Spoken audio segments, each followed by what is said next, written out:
पृथ्वी द्वारा भगवान की विभूतियों का वर्णन।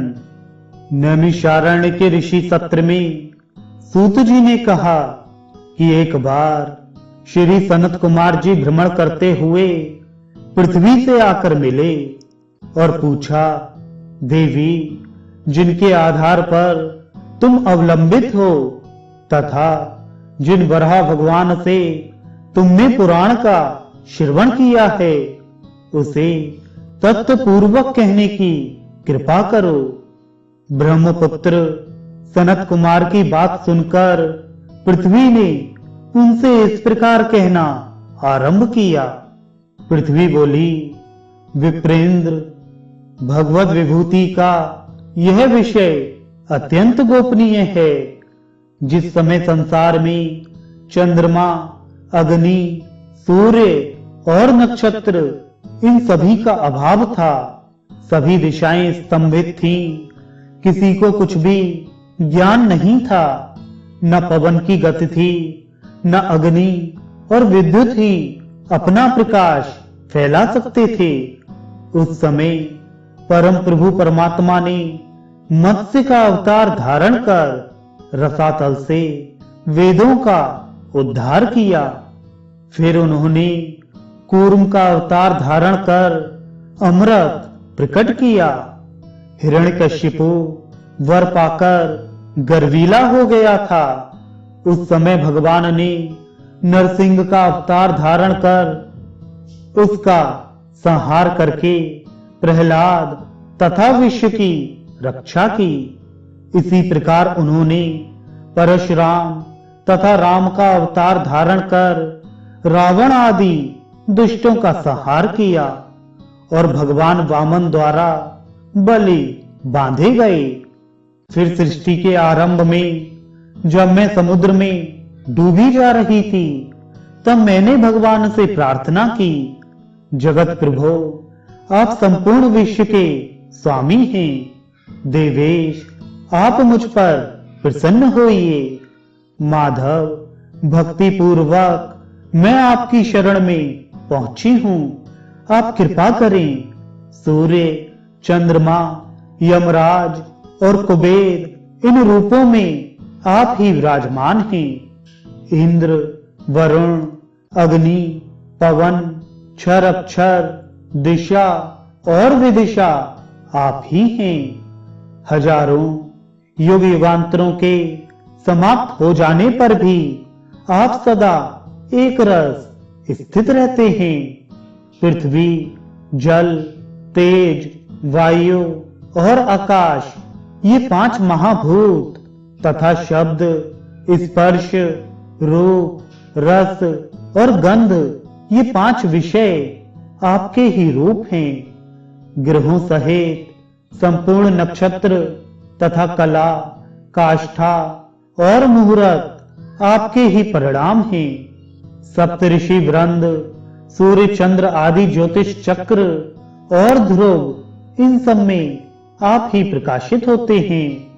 मास, पक्ष, दिन रात, ऋतु और वर्ष, ये सब भी आप ही हैं। नदियां, समुद्र, पर्वत तथा सर्पादि जीवों के रूप में परम प्रसिद्ध आप ही सत्तावान हैं। मेरु, मंदराचल, विंध्य, मलय दर्दुर, हिमालय, निषद आदि पर्वत और प्रधान आयुध सुदर्शन चक्र, ये सब आपके ही रूप हैं। आप धनुषों में शिव जी के धनुष पिनाक, योगों में उत्तम सांख्य योग हैं। लोकों के लिए आप परम परायण भगवान श्री नारायण हैं। यज्ञों में आप महायज्ञ हैं और यज्ञ स्तंभों में आप स्थिर रहने की शक्ति हैं। वेदों में आपको सामवेद कहा जाता है। आप महाव्रतधारी पुरुष के अवयव वेद और वेदांग हैं। गरजना बरसना आपके द्वारा ही होता है। आप ब्रह्मा हैं। विष्णु, आपके द्वारा अमृत का सृजन होता है, जिसके प्रभाव से जनता जीवन धारण कर रही है। श्रद्धा, भक्ति, प्रीत, पुराण और पुरुष भी आप ही हैं। ध्येय और आधे सारा जगत जो कुछ इस समय वर्तमान है वह आप ही हैं। सातों लोकों के स्वामी भी आपको ही कहा जाता है। काल, मृत्यु, भूत, भविष्य, आदि, मध्य, अंत, मेधा, बुद्धि और स्मृति आप ही हैं। सभी आदित्य आपके ही रूप हैं। युगों का परिवर्तन करना आपका ही कार्य है। आपकी किसी से तुलना नहीं की जा सकती। अतः आप अप्रमेय हैं। आप नागों में शेष तथा सर्पों में तक्षक हैं। उद्धय, प्रभय, वरुण और वारुण रूप से भी आप ही विराजते हैं। आप ही इस विश्व लीला के मुख्य सूत्रधार हैं। सभी ग्रहों में ग्रह देवता आप ही हैं। सबके भीतर विराजमान, सबके अंतरात्मा और मन आप ही हैं। विद्युत और वैद्युत एवं महाद्युति ये आपके ही अंग हैं। वृक्षों में आप वनस्पति तथा आप सत्क्रियाओं में श्रद्धा हैं। आप ही गरुड़ बनकर अपने आत्म रूप श्री हरि को वहन करते हैं और उनकी सेवा में परायण रहते हैं। दुंदुभी और नेमि घोष से जो शब्द होते हैं वे आपके ही रूप हैं। निर्मल आकाश आपका ही रूप है। आप ही जय और विजय हैं। सर्वस्वरूप, सर्वव्यापी, चेतन और मन भी आप ही हैं। ऐश्वर्य आपका स्वरूप है। आप पर एवं परात्मक हैं। विष एवं अमृत भी आपके ही रूप हैं। जगदंध प्रभो, आपको मेरा बारंबार प्रणाम है। लोकेश्वर, मैं डूबी जा रही हूं, आप मेरी रक्षा करें। यह भगवान केशव की स्तुति है। व्रत में दृढ़ स्थिति रखने वाला जो पुरुष इसका पाठ करता है वह यदि रोगों से पीड़ा पा रहा हो तो उसका दुख दूर हो जाता है। यदि बंधन में पड़ा हो तो उससे उसकी मुक्ति हो जाती है। अपुत्री पुत्रवान बन जाता है।